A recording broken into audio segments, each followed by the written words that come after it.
The Toyota Prius key fob from 2016 to 2022 models uses a CR2032 battery. The most common issue is a stuck case, not always the battery itself. To open it normally, press the release button or notch and gently slide off the back cover. If the case is stuck, use a plastic pry tool or a tape-wrapped flathead screwdriver to avoid damage. For stubborn cases, apply heat with a hairdryer to soften the adhesive, then use a guitar pick as a pry tool. If the case still won't open, try using painter's tape for extra grip. Avoid excessive force to prevent cracking the fob case. If the remote doesn't work after replacing the battery, first check for corrosion on the battery contacts.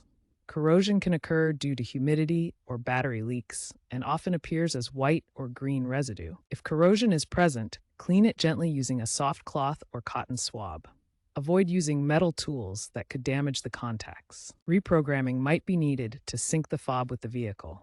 Insert your key into the ignition and cycle to ACC mode 4 times to reset the system. New CR2032 batteries can be bought for $2 to $5 each from auto parts stores or online retailers. Experts estimate that 70% of remote not working issues stem from dead batteries rather than hardware faults. Always check the battery before assuming it's the fob itself.